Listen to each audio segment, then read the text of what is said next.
Shalom, shalom, shalom, shalom, peuple Dieu, acclamons pour la gloire de notre Dieu. Je bénis le Seigneur pour ces très belles journées qu'il nous a accordées. C'est aujourd'hui, c'est dimanche, c'est le jour du Seigneur. Nous venons dans nos églises, nous avons loué, nous avons adoré le Seigneur.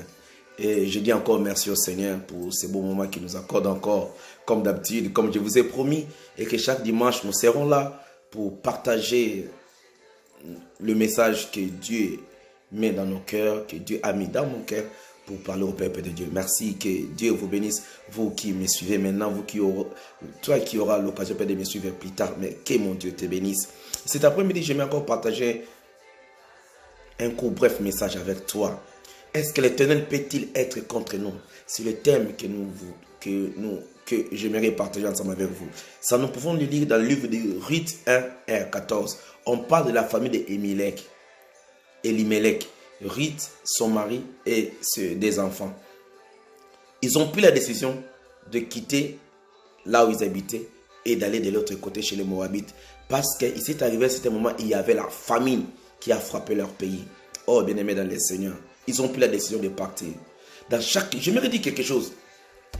Dans chaque décision que nous, enfants de Dieu, que nous voulons prendre, que nous voudrions prendre plutôt, demandons la volonté de Dieu. Demandons la volonté. Cherchons à savoir, est-ce que Dieu me les permet de prendre ces décisions? Parce que oui, il y a des fois nous prenons des décisions qui peuvent nous coûter cher. Cette famille a décidé de quitter Bethléem et d'aller chez les Moabites. Ils ont quitté la maison de Dieu, la maison du Père. Ils ont quitté les camps de Dieu. Ils ont quitté les Seigneurs. Ils ont décidé de partir de l'autre côté. Peut-être c'est le cas pour toi. Mais laisse-moi te dire, ne te laisse pas. Laisse-moi te dire, ne te laisse pas emporter parce que tu passes un moment difficile. Ne te laisse pas, mon frère, ma soeur. Pour la décision que tu veux prendre maintenant, tout de suite là, consulte d'abord le Seigneur. Est-ce que c'est la volonté de Dieu? Est-ce que c'est la volonté de Dieu pour cette décision que tu veux prendre maintenant? Ils ont pris la décision de quitter, d'aller chez les Moabites. Leur décision était en âme et conscience.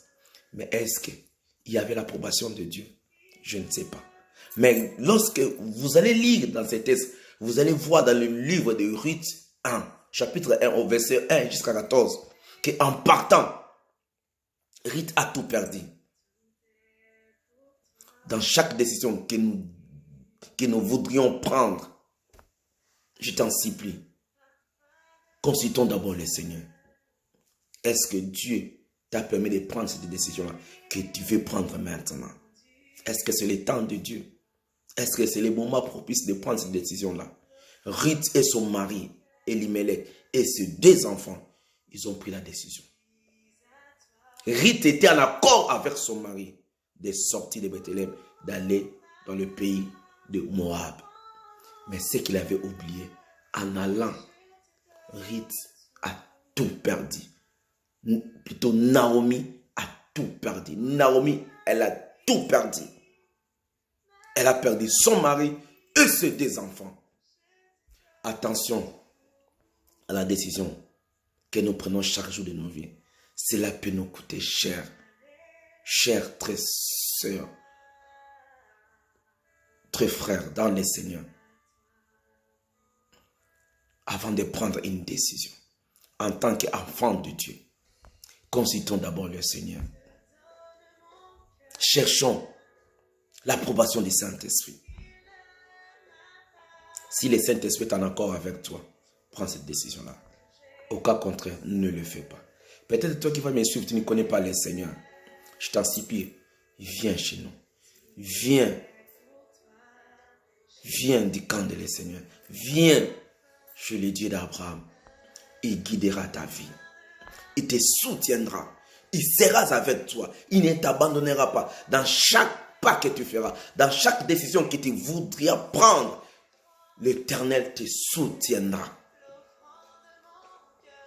Ne permettons jamais à nos émotions de nous y passer dans chaque décision que nous voudrions prendre. J'espère que cette exhortation a été bénéfique pour vous et moi. Mais accrochons-nous. Avant d'apprendre avant de décider. Est-ce que c'est le moment? Est-ce qu'elle tenait à permis de le faire? Si ce n'est pas le cas, ne le fais pas. Tendre Père, merci pour mon frère, pour ma soeur qui m'écoute en ce moment ici. Touche la vie de mon frère, touche la vie de ma soeur. Que le Dieu d'Abraham, d'Isaac, de Jacob vous bénisse au nom de Jésus. Amen. À la prochaine. Ciao.